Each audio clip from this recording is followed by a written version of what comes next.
비 오는 황성공원입니다. 너무 상쾌합니다. 비가 와서 조금 차가운, 바람도 조금 불어서 차가운 날씨기도 하지만, 이런 날씨에 또 이런 풍경, 비 소리를 들으면서 산책하는 것은 굉장히 좋습니다. 전 세계에 지금 이 시간에 맨발 걷기를 즐기는 사람들이 몇 퍼센트나 될까요? 그래서 저는 굉장히 행운아라고 생각합니다. 이런 좋은 운동을 발견하게 된 것이 어쩌면 굉장한 행운이라고 생각합니다. 자, 어스름 노을이 한창 질 때인데 지금은 비가 와서 노을은 보이지 않고 어둠이 이제 조금씩 내려앉고 있습니다. 한창 되면 도토리를 주워 먹으려는 다람쥐나 담비들이 바쁘게 뛰어다닐 시간인데, 계절이 바뀌어서 도토리의 계절이 돌아올 날도 몇 개월 남지 않았다는 생각이 듭니다. 자, 천년 황토 맨발길 전경입니다. 지금 저는 일반 그냥 길을 걷고 있고요. 옆에 보시면 황토 길을 걷고 있는 분들도 몇 분 계십니다. 비가 오는데도 아랑곳하지 않고 이렇게 걸으시는 분들은 참 대단하신 분들입니다. 빗길 맨발 걷기, 특히 황토는 굉장히 미끄럽습니다. 또 몸이 불편하시거나 또 아직 초보 맨발 걷기시나 아니면 능숙한 분이라도 잠시만 방심하면 미끄러져서 다칠 수가 있기 때문에 빗길에는 가급적 살짝 맛만 보시고 황토길이 미끄러울 때는 자제하시는 것이 좋습니다. 그래야 황토길도 너무 움푹 패이거나 이러지 않고 일정하게 형태를 유지하니까요. 또 비가 그치고 나서 또 쾌적한 맨발 코스가 되는데도 일조하는 것입니다. 맨발 걷기를 하다 보면 비에 젖으면 황토가 이제 굉장히 진해집니다. 붉은색으로 변하는데 이 느낌이 참 좋습니다. 저 비를 맞고 소나무들이 이제 물기를 먹었고 금붉은색으로 이렇게 변했죠.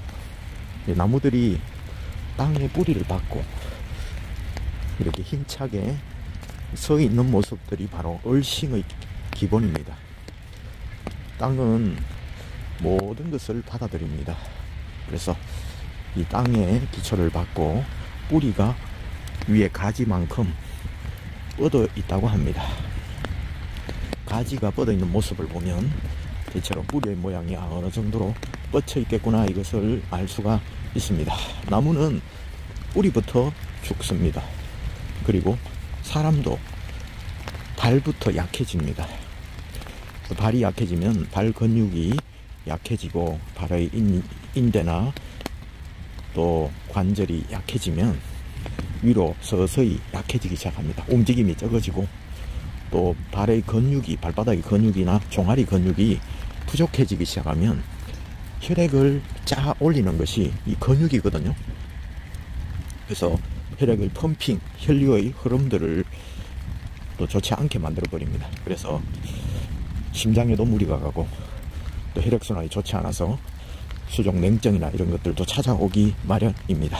그래서 나무는 땅속 깊이 뿌리를 받고 있기 때문에 태풍이 불고 또 비바람이 쳐도 꿋꿋하게 그 자리를 지탱하고 있는 것처럼 사람도 하체, 특히 발이 건강하면 건강할 확률이 굉장히 높아집니다.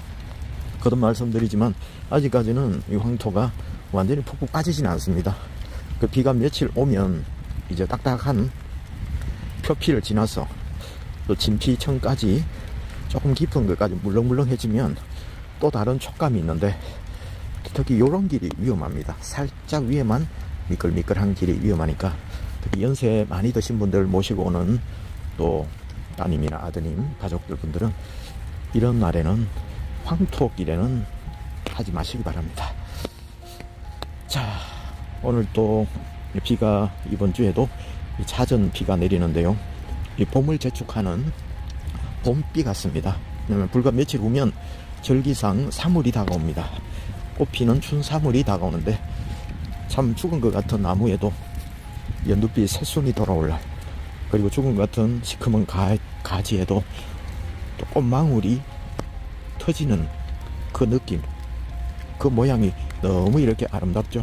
봄은 어김없이 그 추위를 뚫고 넘어서 철책 너머에도, 철조망 너머에도 봄은 찾아오고 또 어디에든 찾아옵니다.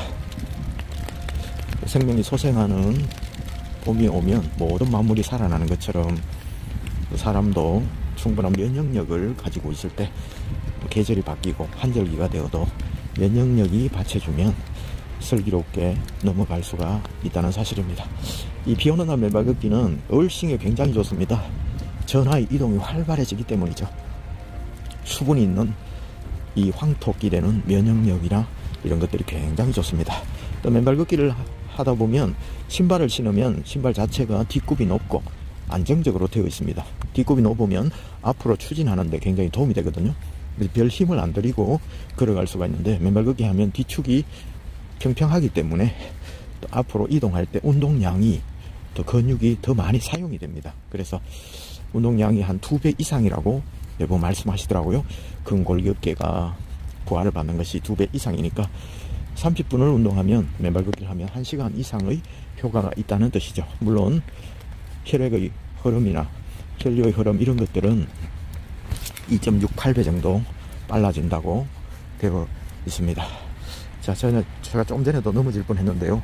각별히 영상을 저는 촬영하면서 또 균형을 살짝 잃었는데, 또 이런 날에는 특히 주의하시고, 특히 골다공증이 있으시거나 이런 분들은 특별히 평지나 안전한 곳에서 맨발 걷기를 하시고, 당뇨, 중증 당뇨나 이런 증세가 있으신 분들은 처음부터 맨발로 하지 마시고 양말로 신고 하셔서, 얼싱은 안 되더라도 알루미늄 막대기나 또 봉이나 이런 걸 잡고 손으로 얼싱 하시면서, 발은 양말을 신어도 지압 효과나 발바닥 아치의 펌핑 효과는 동일하거든요. 그렇기 때문에 당뇨 증상이나 또 말초 신경장애나 혈류가 좋지 않은 분들은 처음부터 무리하게 맨발로 해서 또 데미지를, 트라우마가 생기기 쉬우니까요. 그렇게 하지 마시고 양말을 신고 서서히 페이스를 끌어올리시면 좋겠다 싶습니다.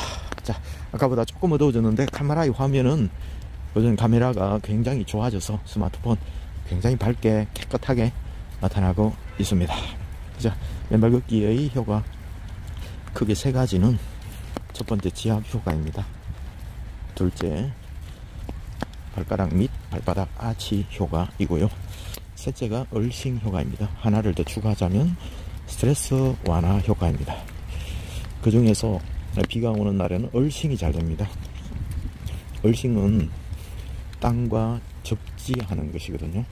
우리의 맨살이, 맨피부가 땅과 접지하는 그것으로 땅 안에 있는 대지의 무한한 자유전자가 우리 몸으로 흘러 들어와서 플러스 전하를 띤 활성산소와 만나서 중화가 되는 것입니다. 그리고 활성산소는 노화의 주범이나 각종 심혈관질이나 뇌혈관 질환의 염증의 원인이 되거든요.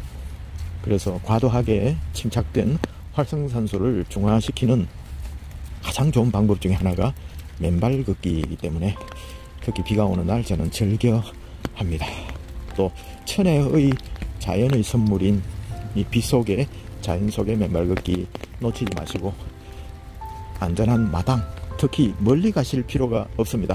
가끔 여행 삼아 좋은 또 힐링이 되는 바다나 산이나 또 황토길에 가시는 것은 좋지만, 가고 오는 과정에 또 피곤하고 여러가지 공해도 발생하고 그렇잖아요. 그것보다도 가장 좋은 맨발 걷기 장소는 가까운 곳, 언제라도 갈 수 있는 곳, 마당이나 정원, 그리고 근린공원, 그리고 학교 운동장, 이와 같은 곳들입니다. 그래서 가장 좋은 곳으로, 가장 좋은 것은 가장 가까웠고 가장 접근하기 쉬운 곳이라는 그 마음에 두시고, 또 그것을 찾아보시면 나만이 즐길 수 있는 숨겨진 보물과 같은 좋은 땅이 주변에 분명히 있습니다. 자, 여기에는 경주 황성공원 천연 맨발길 황토길을 지금 걷고 있습니다. 여러분, 오늘도 파이팅!